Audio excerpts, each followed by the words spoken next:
นีวิทยุแห่งนี้ต้องขออนุโมทนาขอบใจ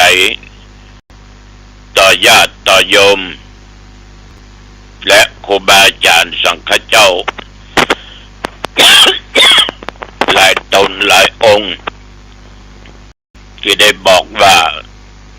วงกับฟังหลวงพ่อลูกครับดีใจมากดีใจก็เรียกว่าฟังได้ทุกเพศทุกวัยแล้วก็ทุกสถานที่ฟังได้ตามวันและเวลาที่รายการนี้ได้ออกอากาศฉะนั้นจึงขอขอบใจเป็นอย่างมากอนุโมทนาต่อคุณโยมเจ้าหน้าที่ทุกท่านทุกคนที่ได้อำนวยความสะดวกถ่ายทอดเสียงธรรมะแก่ญาติแก่โยมที่อยู่ทางบ้านได้รับฟังกันเอาละต่อไปเรามาบูชาพระรัตนตรัยบูชาคุณพ่อคุณแม่พระอุปัชฌาย์ครูอาจารย์อรหังสัมมาสัมพุทโธภควาพระผู้มีพระภาคเจ้าเป็นพระอรหันต์ดับเพลิงกิเลสเพลิงทุกข์สิ้นเชิงตรัสรู้ชอบได้โดยพระองค์เองพุทธังภควันตังอภิวาเทมิ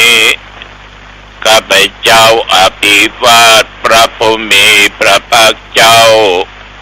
ผู้รู้ผู้ตื่นผู้เบิกบานกราบพระพุทธสวากขาโตภควตาธัมโม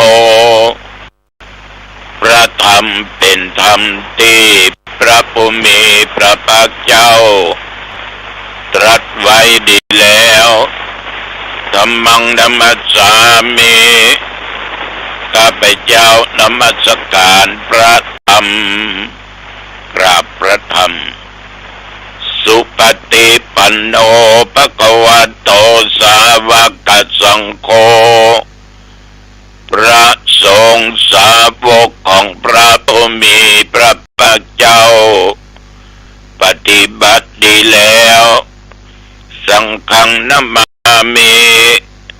ข้าพเจ้านอบน้อมพระสงฆ์กราบพระสงฆ์มาตาปิตุคุณังอะหังวันตามิ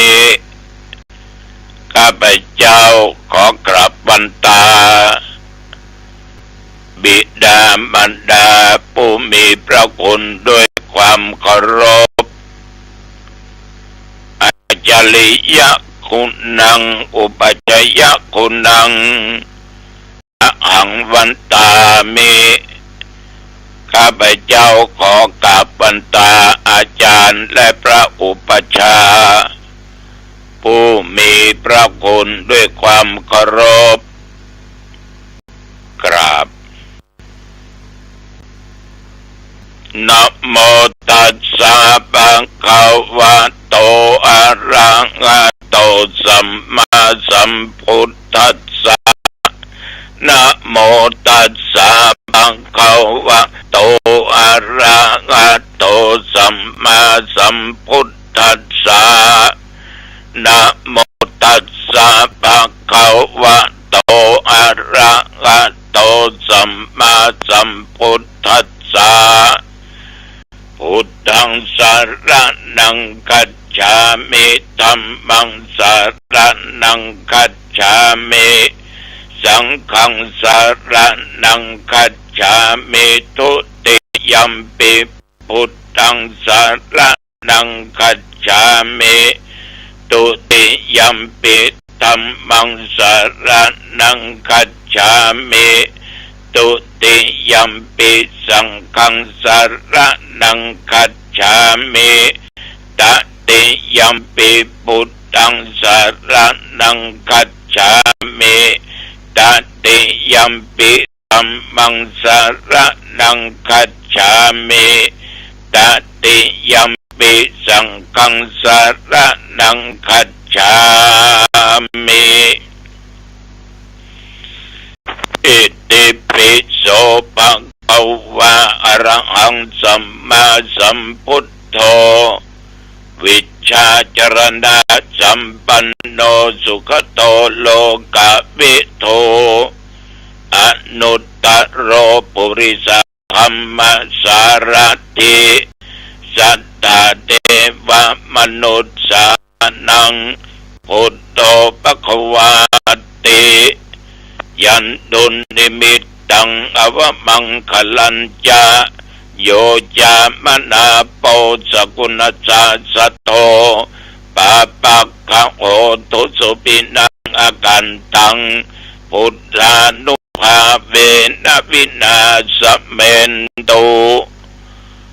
สวากขาโตภควตาธัมโมสันติติโกอาลิโกเอกิปัสสิโกโอปัญญิโกปัจจตังเวทิตาโพวินยูหิติยันตุนิมิตตังอวมังคลัญจาโยจามนาโปสกุณสัสสโทปะปักขะโหตุสุปินังอากันตังอัมมานุภาเบ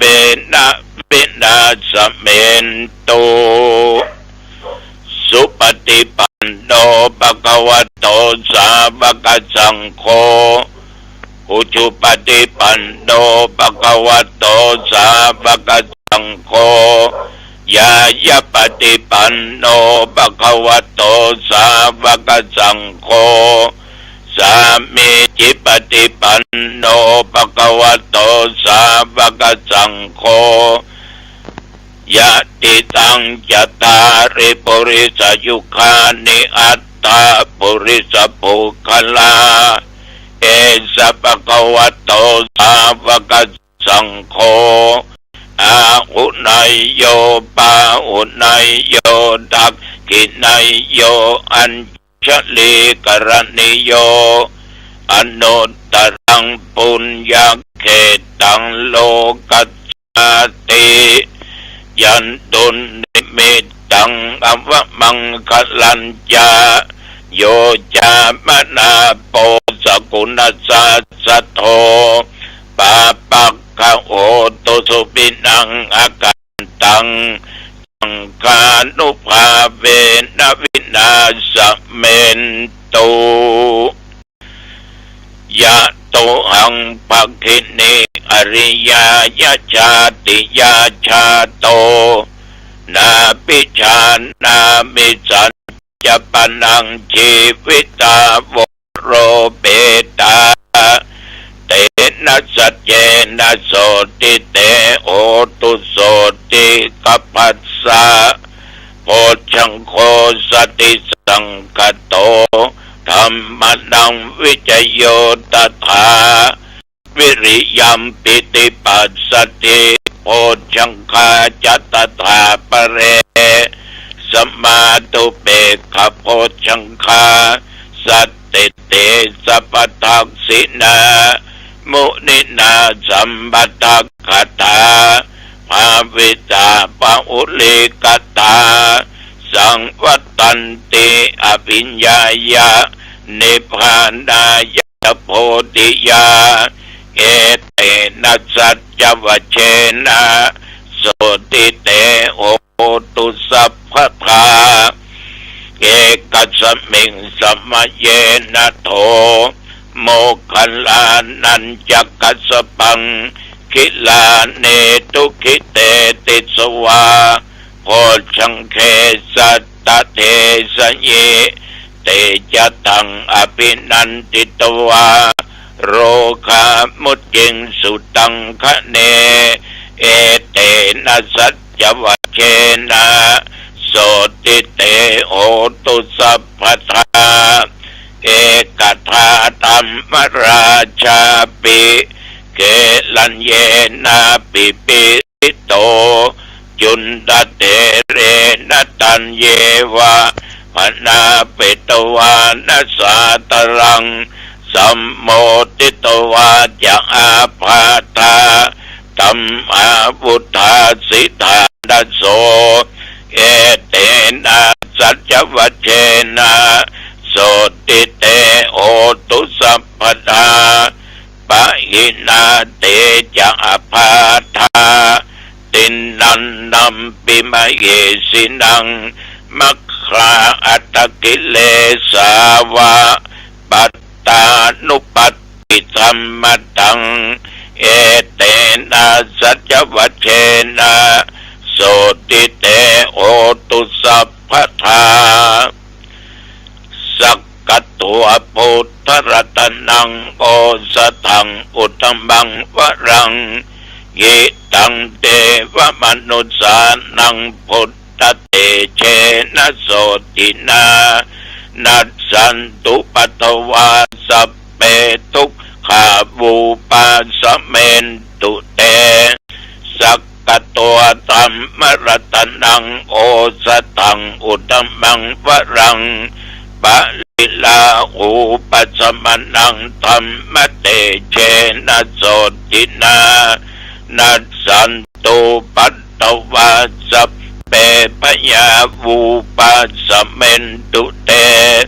สักกตวาสังขรตนังโอสถังอุตตมังวรังอาหุไนยังปาหุไนยังสังคเตเชนะโสตินานัสสันตุปัตตวาสเปโรคาอุปัสเมนตุเตนัตถิเมสรณังอัญญังพุทโธเมสรณังวรังเอเตนะสัจจวัชเชนะโหตุเตชยมังคลังนัตถิเมสรณังอัญญังธัมโมเมสรณังบัลลังเอเตนะสัจจวัชเชนะโหตุเตชยมังคลังนัตถิเมสรณังอัญญังสังโฆเมสรณังบัลลังเอเตนะสัจจวัชเชนะโหตุเตชยมังคลังอัตถิอุณัสสะวิจัยโยธัมโมโลเกอนุตตโรสัพพสัตตะอิตัฏฐายะตังตวังขันหาอิเทวเตปริวัชเชราจตันเตอมนุเสอิปาวะเกพยัคเขนาเกวิเศภูเตอากาลมรเนนวาสัพพัสสมาบรณะมุตโตถ้าเป็นตัวนกาลมริตังตัดเสวะอนุภาเวนะโหตุเทโวสุขีสัทธาสุตตะสิลังสมาทายะธัมมังสุจริตังจเรตัดเสวะอนุภาเวนะโหตุเทโวสุขีสัทธาลิกิตังจินติตังปูจังภรนังวัจนังกรงปะเลสังเตสนังสุตวาตัสสะอายุปวัตติติภวตุสัพพะมังคลังรักขันตุสัพพเทวตาสัพพะพุทธานุภาเวนะสัทธาโสติภวันตุเตภวตุสัพพะมังคลังรักขันตุสัพพเทวตาสัพพะธรรมานุภาเวนะสัทธาโสติภวันตุเตภวตุสัพพะมังคลังรักขันตุสัพพเทวตาสัพพะธรรมานุภาเวนะสัทธาโสติภวันตุเตภ ภวตุสัพพมังคลังรักขันตุสัพเทวตาสัพพสังฆานุภาเวนะสัทธาโสถิภวันตุเต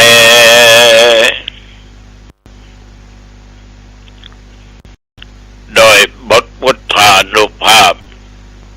ธรรมานุภาพสังฆานุภาพบทสวดมนต์อันศักดิ์สิทธิ์โพชฌังคปริตยันตุนิมิตตังสักกัตตัวนัตติเมอัตถิอุณสะวิจโยมนต์พระคาถาเหล่านี้ศักดิ์สิทธิ์แม่นว่าตนข้าพเจ้าและญาติโยมเก็บไข้ได้ป่วยตะรงเปียทิโอกาอย่างหนักอย่างร้ายในสรีระร่างกายกินยุกกินยาเท่าใดก็มาหายหมอรักษาก็มาหายขอพุทธานุภาพธรรมานุภาพสังฆานุภาพมนต์ศักดิ์สิทธิ์เหล่านี้จุงมากำจัดโรคภัยไข้เจ็บอันหนักอันร้ายแรงเหล่านี้ในสรีระร่างกายของข้าพเจ้าและญาติโยมจุงอันตรธานสัวหายมีความสุขกายสบายใจแม่นตนข้าพเจ้าญาติโยมเดินทางไปเหนือใต้ตกออกไกลทุกสลอกทุกกองไปมีชัยกลับมามีโชคมีใจปราศจากภัยอุทกภัยอัคคีภัยวาตภัยอุปัติภัยโรคภัยอย่าได้มาใกล้มากายขอผู้ข้าทั้งหลายมีความสุขกายสุขใจเจริญด้วยสติปัญญาบัดตั้งตัวตนอยู่ในความประมาทแม่ญาติโยมทำการค้าการขายก็คือได้กำไรดีๆทำหน้าที่การงานกิจการใดจงจำเริญสมดังคำปอนตาอายุวันนะสุขะพละเหมือนกันทุกท่านทุกคนกรมอุตุบอกตักเตือนว่าระยะนี้พายุระวังเกิดถึงฝนเกิดถึงลม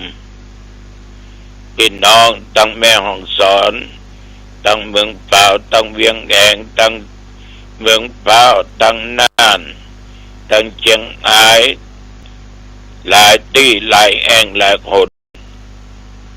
โดนพายุโดนน้ำฝนท่วมบ้านท่วมจองปัดป่าเอาสิ่งของรถยนต์รถเครื่องไหลไปตามกระแสน้ำหูข่าวว่าคนหายไปคนเนี่ยญาติโยมเป็นภัยแห่งธรรมชาติที่มันเกิดขึ้นได้ทุกขณะทุกเวลานับตั้งแต่ตะวันวามาจนถึงปัจจุบัน24 ชั่วโมงโยมและอาตมาก็โชคดีมีบุญผ่านไปอีก1 วันและต้องผ่านไปจนถึงอายุ120 ปีแต่วันนี้ญาติโยมมีฝนตกทั่วไปวัดหนองตองนี่โอ้โหตกกลางวันก็นักลงหาบะเล่นน้ำจนพอไหลนองจึงนองบางครั้งก็แดดมีมาแจ้งจ่างปังบางครั้งก็มีกระฝนมืดไปเพียงแม่ริมก็ยังมีฝนอยู่แต่ว่าช่วงเช้ากินข้าวงายแล้วก็อยู่วัดอยู่ว่ากินข้าวตอนได้สักบ่ายโมงป่ายก็ออกวัดไปอำเภอแม่ริมไปที่วัดบ้านตำหนักธรรมนิมิตรบ้านอ้อยไปพบญาติพี่น้องทั้งหลายทุกคนเวลาพอสมควรก็มาเทศนาธรรมที่วัดป่าดาราพิรมงานทำบุญอุทิศส่วนกุศลแก่หลวงปู่บัวเกศอายุ 91 ปีตั้งแต่ตายมาได้96 97วันนี้ทางด้านเจ้าคุณเจ้าคณะภาค6 7ธรรมยุทธวัดป่าดาราพิลมจัดมีการกระทำบุญครบ100 วันในวันที่13 14 15เดือนสิงหาคมนี้นิมนต์เจ้าหลายร้อยรูปทั้งธรรมยุทธและมหานิกายการแสดงธรรมขึ้นแล้วนั้นสถานที่10 คะแนนบุคคลฟัง10 คะแนนจะมาใช้เวลาถูกต้องตามการตามเวลา10 คะแนนญาติโยมเป็นนิ่งจิตใจเป็นสมาธิไม่แสดงอารมณ์อะไรออกมาตั้งใจฟังตั้งแต่ต้นจนจบเทศจบเรียบร้อยพระสงฆ์สวดอภิธรรม7 กัมปีรับพรเรียบร้อยกับพระพุทธธรรมประสงค์ก็กลับนั่งในรถได้สักกรรมก็มีโยมล้นตัวก้นมาขอปูจากันเทศอีกเจ้าขอบคุณนุโมทนาญาติโยมท่านผู้ฟังก็เลยมาถึงวัดแล้วก็พักผ่อนตามสบายจนปัจจุบันวันนี้8 โมงกว่าชมรมกำนันผู้ใหญ่บ้านเป็นวันกำนันผู้ใหญ่บ้านที่หอประชุมอำเภอหางดงจะได้ไปเจริญพุทธมนต์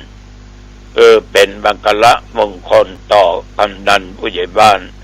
หน่วยงานราชการในวันนี้ศรัทธาสาธุชนญาติโยมท่านผู้ฟังทั้งหลายเอาทั้งหลายทุกท่านทุกคนนั้นเป็นคนโชคดีมีบุญมีถึงกรรมดีมีถึงบุญดีเราทุกคนเกิดมาในโลกนี้เมื่อมาเอาปฏิสนธิในท้องแม่ครบกำหนดต้องเกิดก็เกิด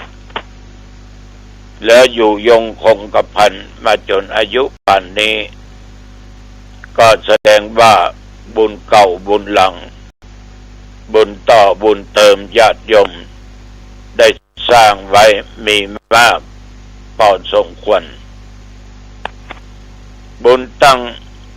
บุญเดิมที่เราสร้างอดีตเราก็ได้มาเกิดเป็นมนุษย์ในชาตินี้จะอยู่สถานะใดก็ตามนับว่าเรามีบุญถ้าญาติโยมอยากจะอยู่มีอายุยืนอยู่อย่างสุขสบายก็เติมบุญและต่อบุญคือสร้างคุณงามความดีแก่ตัวแก่ตนเมื่อเรามีความดีเป็นเพชรเม็ดเอกเป็นแก้วอันศักดิ์สิทธิ์อยู่ในจิตในใจแล้วญาติโยมก็จะมีแต่ความสุขทั้งชาตินี้และชาติหน้าต่อไปจะมาขอประกาศสักหน่อยหนึ่งวันที่6 ที่ 7 กันยานี้ธรรมาภาพตัวเจ้าตนนี้จักทำบุญอายุวัฒนมงคล80 ปี80 ปีของธรรมาภาพวันที่ 7 วันที่ 6 วันที่ 6ทำทักษิณานุปทานบ่าย 3 โมงวันที่ 7 กันยานั้นตั้งแต่8 โมงเช้าไปจะได้กระทำพิธีบังสกุลเป็นบังสกุลตายแล้วนิมนต์พระสงฆ์12 รูปบังสกุลและสวดกำเนิดเกิดใหม่9 โมง 30พระมหาเถระเจริญพุทธมนต์สืบอุราชตาจนถึงเวลาประมาณ10 โมง 39 หรือ 49จะมีการหล่อพระเจ้าจักรพรรดินาคปกอันเป็นพระประจำวันเกิดธรรมาภาพ จะมาต้องขออนุโมทนาต่อคุณแม่จันดีคุณแม่ปองจันทร์สุกิจสุขสวัสดิ์อำเภอเมืองเชียงใหม่พร้อมด้วยครอบครัวญาติพี่น้องกัลยาณมิตรกัลยาณธรรมที่เป็นเจ้าภาพหล่อพระเจ้าจักรพรรดินาคปกถวายแก่อัตมภาพในวันที่7ต้องขออนุโมทนาขอบใจต่อญาติโยมที่แจ้งลงทานร่วมแสดงมุทิตาจิตขออนุโมทนาปู่จาน้ำจิตน้ำใจทุกท่านทุกคนไว้เป็นอย่างมากชีวิตนี้อย่าประมาทจะมาอยู่มาได้80 ปีจะมาก็ดีใจว่าบุญดีก็มีเยอะกรรมดีก็มีแยะกรรมอดีตชาติสร้างไว้ก็มาตอบสร้างในชาตินี้ผ่านพ้นไปโยมทั้งหลายล่ะจงสร้างความดีไว้ตั้งแต่บัดนี้มันเป็นผลทั้งภพนี้ภพหน้าก็ขอฝากไว้กับญาติกับโยมทุกท่านทุกคนวันนี้เพียงแค่นี้อายุวันโนสุขังพลังพบกันใหม่โอกาสหน้าเจริญพร